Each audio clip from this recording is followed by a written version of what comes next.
Hi everyone, welcome to week 5 of EDI 310, Building and Sustaining Positive Learning Environments.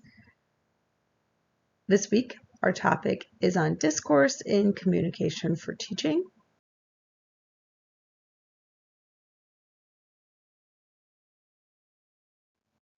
So the reading you should focus on this week includes Everston and Emmer chapter 10. This is located on the Blackboard site as a PDF. And if you have any additional time, consider skimming the Thompson text, specifically pages 81 through 93, for further ideas. There's also a great resource with several videos that demonstrate the importance of empathy included with this presentation. Before you get into the reading on effective communication for this week, do consider the following. What types of skills do you need for effective communication? What are your greatest concerns regarding effective communication? And why is effective communication crucial for teaching and learning? Now, please read Everton and Emmer, Chapter 10, Communication Skills for Teaching, pages 202 through 214, and then continue to review the PowerPoint.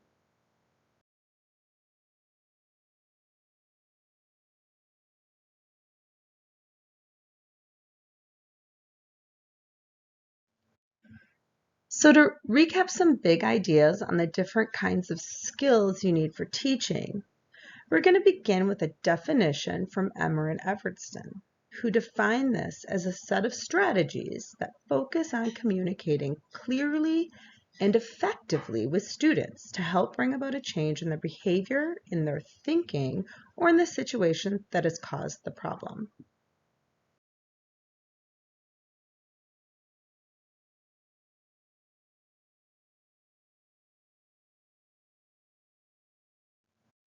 From the reading, you should have gleaned the following baseline or foundational skills that you need for becoming an effective communicator, including constructive assertiveness, empathetic responding, and problem solving. I'm going to quickly recap what each of these skill sets require in the following slides. So, teachers who have the quality of this constructive assertiveness are often described as constructive, of course. And what does that mean? The rest of these things I'm going to talk about. So they're productive. So how are you able to advance the conversation or talk and speak in a meaningful way? There's a goal to whatever kind of language you're using in this discussion. They're calm, so they have calm body language, tone, demeanor. Their overall presence is professionally relaxed, clear, so that the receiver of the message understands what you mean by what you say. They are firm, so there's boundaries around the talk topics. Those boundaries are signaled either through talk and paralinguistic cues and or your body language. They're tactful. So words that these people choose who have constructive assertiveness to interact or to describe a situation or person are appropriate and professional and polite. So showing respect, care, and of course dignity to the people that we are engaged in conversation with. So serious when it is appropriate to be serious, and methodical. So what constructive assertiveness is not is being hostile, timid, apathetic, apologetic, aggressive, accusatory, pleading, or inflexible. So clearly these characteristics can elicit different types of reactions or responses from people. So for example, if you present yourself as hostile, that might feel threatening or intimidating to students, colleagues, or even families. And that comes across I have one of these things where I get really passionate. And when I get passionate, I kind of talk fast and I get a little bit loud and I use a lot of big movements. And there were some students that actually thought I was yelling sometimes. Even though I wasn't talking about something that was negative, they got a little freaked out by that. And it took me a while to understand, like, oh, I guess that could come off as maybe intimidating to students who aren't used to being in an environment where people are excited or talk like that. Or where when people do get passionate and excited and talk, it's not for a positive reason. So I really had to figure out how to mitigate that a bit. So again, um, all these other characteristics can elicit all kinds of different reactions, or maybe even like make someone start to lean toward a different way of behaving toward you. So if you're really timid, you might appear as a pushover. And if you appear as a pushover, certain kinds of people may try to test different kinds of boundaries. So you really need to be careful. So take time to consider these qualifiers for constructive assertiveness, and then consider what descriptors might describe you. And when you think about that, think about which you might need to work on, and how working on certain qualities might help you, and how not having strong confidence in some of the other categories could possibly hinder you in the classroom. Okay, so this slide has some additional elements of constructive assertiveness that we're going to discuss a little more deeply. So first, when you have tensions or challenges as they arise in your classroom, and whether this is elementary, middle, or high school classrooms, it's critical that you're able to clearly articulate a statement of the problem. So you want to be able to identify the behavior that the student's displaying, and you also want to be able to describe the effects of that behavior, especially if the effects are not obvious to that student. At times, everyone's blatantly aware that the effects of the challenging behavior are problematic, but other times, some students might genuinely not understand how a particular behavior might be challenging or disruptive to others. So this needs to be clearly explained to the student. So here's an example of something like a message a teacher might need to send to Elfie. And Elfie is my dog, but we're going to use that for the pseudonym for the student. Elfie's sitting in front of me. That's why I'm using Elfie. So Elfie wandering around the room disturbs the class. So that's a message that needs to be sent. But I want you to consider last week when we discussed using affective language, specifically affective statements. So how might you turn this into a simple affective statement? Pause the recording here, take a few seconds, jot down your response, and then unpause. All right, welcome back. So is your simple affective statement something like, I feel frustrated when you wander around the room because it disturbs the class? You might consider how to also change this into a values-added affective statement. Something like, I feel frustrated when you wander around the room because it disturbs the class, and I value respect for all students and myself. Remember, Joe Brummer has offered the observations, feelings, needs, and requests model to really improve the quality of the statements that we make towards students. In this case, it might sound something like, when I saw you wandering around the room and talking to other students, I felt frustrated because I value respect. Wandering and talking to others who are trying to complete their work while I'm also talking does not reflect respect. Can you tell me what you were talking about with others and what I can do to help right now? Again, the larger point being that we do need to be able to clearly state a challenge, problem, or issue and to describe the effects. It's really better if you can use affective statements to do so. You also want to consider your body language while communicating to others. So a few points here to remember include making appropriate eye contact. So I say appropriate because if you're staring into another person's eyes, that could be perceived as confrontational and be intimidating. And it could also escalate a situation because of that. So on the other hand, though, if you don't make eye contact at all, that's going to be perceived as that you might feel uncomfortable, or that you're timid, or maybe that you're not being truthful about a situation. So again, using appropriate eye contact is really important. And also think about your body in relation to this person that you're speaking with.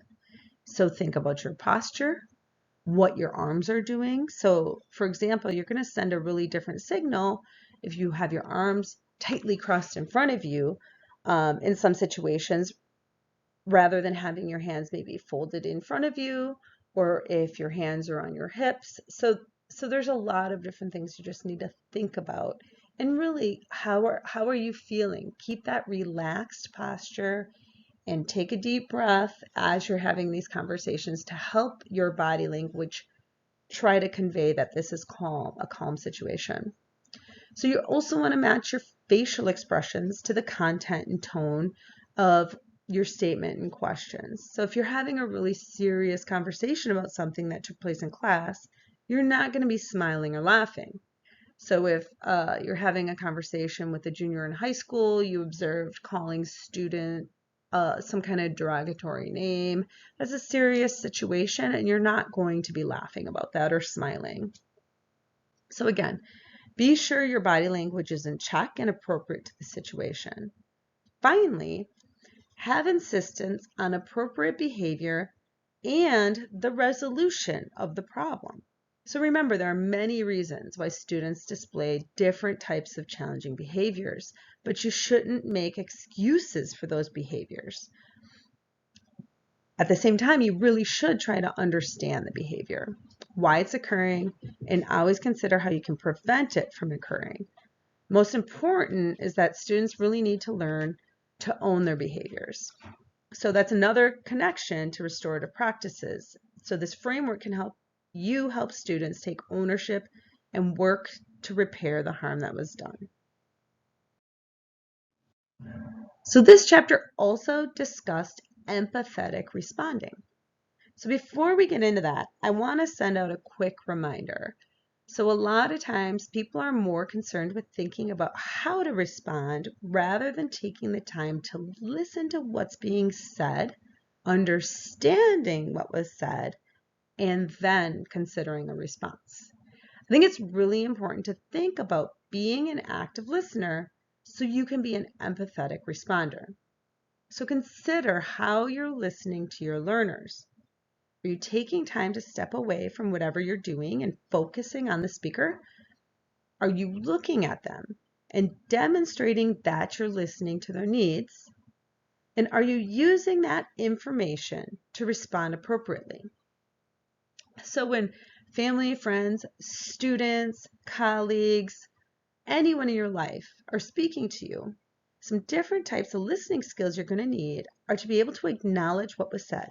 And sometimes we recast that or we restate it, not word for word. That might be a little weird, but you make an accurate summary of what you heard so you can clearly demonstrate you understand the message that was being sent with you, and check in to make sure that what you heard is what they meant.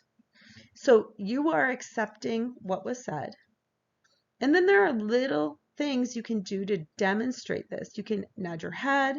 You can follow up with things like, yep, yeah, I see. Oh, I understand. Appropriately. You don't want to overboard that, right? And then there's also processing skills you can use, and you can engage in to show that you heard the message. So perhaps you're confirming the statement or issue, or you might ask questions to clarify the actual message. So as you restate or recast that, you can clarify something. So did you mean this or that? Or you can say, is that what you mean? Just check in if you're not really sure. And then if you completely repeat what was said or summarize the response to demonstrate you heard it, you might feel like this is taking a lot of time and you might feel weird about that at first, but it really is important, not only so that the person understands that you are listening to what they're saying, so that you understand, but also it gives you a little bit of time to process as well, so you don't jump right away and you're not making some kind of decision that you may have to take back later if you didn't actually listen and hear what was being said. And secondly, what's really, really important about this, if this is happening in front of other people, not only is that one person that you're interacting with saying, oh, wow, that person really wants to understand what I'm saying, but everyone sees that happening and they will feel more comfortable talking to you because they will understand that you are trying to understand them. And that's really important in building a culture in your classroom where everyone is feeling safe and heard. All right, so on this slide, you're also going to see that there's a link to 3 videos on the importance of empathetic responding. So make sure you watch those and consider the connections. So another set of skills you're going to need to be an effective communicator is problem solving. So a lot of a teacher's day centers around being a problem solver. So what is problem solving? Basically, it's a process used to deal with and resolve conflicts. So different kinds of conflicts are going to have different kinds of solutions or resolutions. Emmer and Evertson suggest that first, as a teacher, you're able to identify the problem. Second, you're able to discuss alternative solutions. And then third, you can try to obtain a commitment to try out a solution. So this is just one framework to target problem solving. There are many frameworks out there. It's important that you have one that works best for you. And this reading also includes a number of additional examples that I want to direct your attention to if you haven't read them yet. There are so many different issues, challenges, tensions that you can encounter on any given day in a classroom. It's really important to be mindful of that and be ready for pretty much anything that is going to be thrown at you on a given day. And there's really not one singular approach to solving issues. You're going to need to do a lot of thinking on your feet, and you're going to need many different kinds of communication skills to help you resolve the issues that are going to occur that arise in classrooms. Here we're going to pause and think. Take a moment to evaluate yourself. Where do you fall currently on this assertive scale continuum? So if you rate yourself a 1, you're pretty passive. 4, 5, 6, 7, you're getting into the assertive range. 9 and 10, you're more aggressive. So where do you fall? Is this where you want to be? And what's your goal? Then think about, how are you going to get there? What pieces might you need to work on to land in that assertive range? Now read Evertson and Emmer, pages 214 to 219. So communicating with families is a really important topic, and we're going to explore this in a lot more depth later this semester, but since this reading touches on it, we'll do that too. Consider using constructive assertiveness, empathetic responding, and problem solving. So these are all schools of thought that transfer over to working with different stakeholders. That includes families. So think about how you're going to reach out to your families before the school year begins. There's also a connection to be made here in your classroom management plan. So specifically on the classroom preparation and organization page. And again, we're going to touch on this again later in the semester, so this is just a beginning stages of thinking about this. But you do want to think about, how are you going to maintain communication across the year? Some folks use email or school platforms to do this. Some teachers, and this might be more common with high school teachers or even middle school teachers, they might have a website they create and maintain because they have so many different periods and different sets of students that it's easier to just have parents come to one place than to send things to parents. And then finally, some just might prefer this good old paper flyer or a class newsletter that you send home with students. And in some cases, a school or a district might do all of these things. We're kind of in this transitional period where not everyone might have the same access to technology, so you might kind of double up on these communication methods sometimes. That's how it was in the district I was in. So also think about, how are you going to communicate with families at conferences? How are you going to approach the topic of grades if they're not where they need to be? Or what about if a student is consistently displaying challenging behaviors? So these are all things you're going to need to think about. And I mean, often you're going to have to bring a family in and have conversations with them. So what might be some other topics where you're going to need to communicate with families? Grades, behaviors, what else might you need to think about?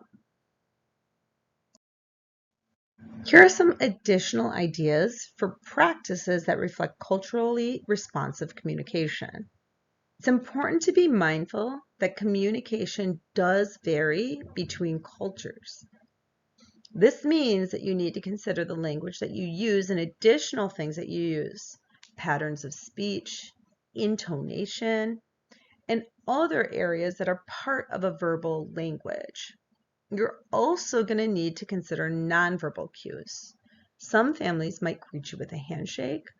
Others might have a handshake and a kiss on the cheek. Some might wave, especially right now after COVID. It just depends. So you need to be sure that you're able to read families' nonverbal cues and that you're mindful of your own cues that families might receive from you. Effective teachers engage in intercultural communication. What this refers to is the verbal and nonverbal interaction between people from different cultural backgrounds. So in other words, it's the process of communicating with people from another culture. Intercultural communication is about much more than just language, since so much of communication is nonverbal. Again, it's critical that you know who your students are as cultural beings, their rich histories and their backgrounds, and not just about the verbal language they bring to the classroom, but also knowing the cultural cues you and your students both have and how to respond appropriately. Here, let's take a moment to reflect again. So think back to week 4, restorative practices, affective statements and questions in classroom circles, particularly the various types of affective statements and affective questions that are recommended. Now think about what type of connections did you make between using this type of language and the content from Everson and Emmer chapter 10. Also consider the connections you can take from this chapter to your classroom management plan.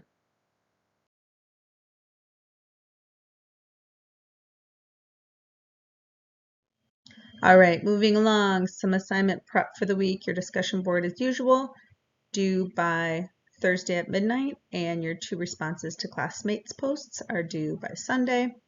With your student case study, you should have identified your student participant by now, and you are working on the classroom context. Part 2, you're documenting those different challenging behaviors you observed. In part 3, your anecdotal notes of observation. Now, those anecdotal notes are included for you as a way to organize them. If you're finding that that's a constraint for you and you would rather just be taking notes in a notebook, that's totally fine. But keep in mind there are certain things you're going to need to upload as part of the assignment. But if you're doing something in a notebook, you can always take a snapshot of that and add that to the document. None of this is meant to be extra work or harder for you.